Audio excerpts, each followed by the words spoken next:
I am Eleanor Lisney, and I'm a consultant on disability issues. I'm also an access advisor and all sorts of things really. But the reason why we're here is because I bought this flat and made it accessible for me, and not only is it an accessible flat, it's also a home, and I want to show people the whole process of achieving something like that it's not actually difficult, especially people who might be considering it. And I asked Gregory to help me because he's an architect, and if you're an access auditor, you also know that you might know about access, but you also still need an architect to help you to do certain things. I came up to visit Eleanor last November, and she was thinking of buying this property, which at that stage was a shell which had been empty for a while, and she was keen to adapt it as a model project to demonstrate how she lives independently, and she works professionally as an access auditor.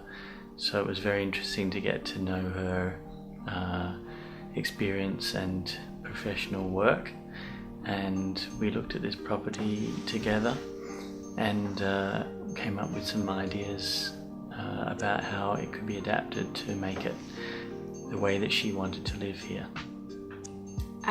Because this is for myself, I looked at various factors and what I need in a home, and basically apart from somewhere to live, because finding a place which is accessible is actually quite difficult, and this is a first floor flat, which ideally is not the best, well, it's not the most ideal, because you still have to rely on a lift.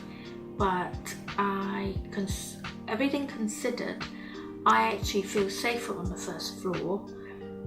We did took some measurements just to get an idea of the whole scale of the project, the heights of the ceilings, the widths of the rooms, and any key measurements that might present an issue.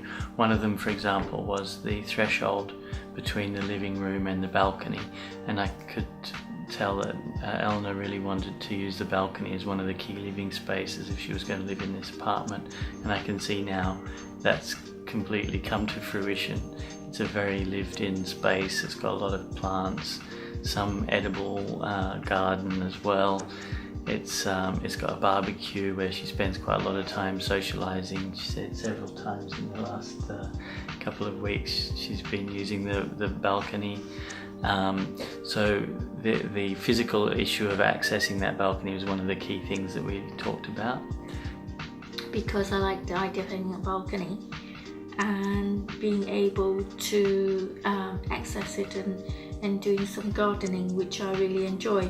But it's not gardening as such, it's more container gardening and not gardening as such, so I don't need a gardener to come and dig up the soil and things like that. For me, it's still sort of manageable. There are all sorts of factors when I looked at this flat, and it was a repossession, but because I knew that wherever I live I would need to make it accessible for myself, so I would need to rip it out even if it's a perfectly perfect apartment. So that didn't put me off.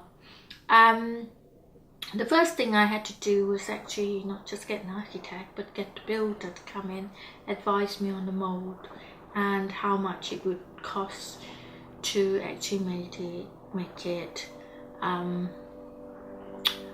it livable, really, not just accessible. I met the builder who Eleanor had selected, and we talked to his team about how they could adapt the building. One of the key things was raising the floor of the entire apartment, and the idea was that we would be able to make a barrier-free floor level that would lead through seamlessly from the balcony to the interior. In the balcony, the exterior space was a key thing for Eleanor.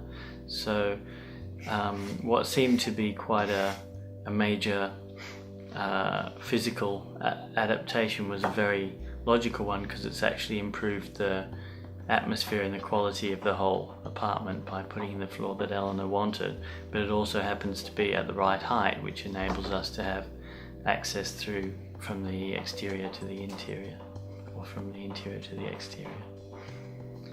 So I worked with Greg as an architect and the builder, and all three, and pull all the ideas together. And also I did consult my OT, because one of the first things that I wanted to do was to have a wet room, which is quite important to me, because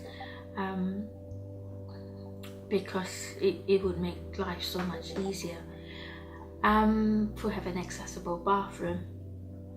So this flat has a main kitchen living space, which is open plan, which leads out to a little balcony and a little brick up terrace,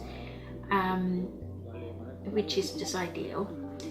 It also has 2 bedrooms and 2 bathrooms, which seems a bit excessive, but it's great, because then I can have a bathroom that's just for me, and the other one is just a guest bathroom, because as a disabled person there are certain things that would be in place in my bathroom which might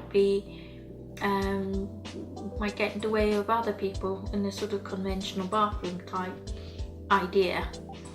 Now, I had a long thing about the kitchen, because having brought up 2 children in France and running a family, I needed somewhere where obviously it's not cooking for the whole family, but it's just for me and for friends. So I needed somewhere where I could entertain if I wanted to, but on the other hand, which I could also manage on my own, because I do not always have personal assistants with me. When we were looking at the kitchen planning together, Eleanor and I looked at a lot of the available furniture and fixtures and fittings and work surfaces and storage solutions. A lot of those were not suitable for what she wanted, so she had to do a lot of work to filter out the things that could be adapted to her requirements.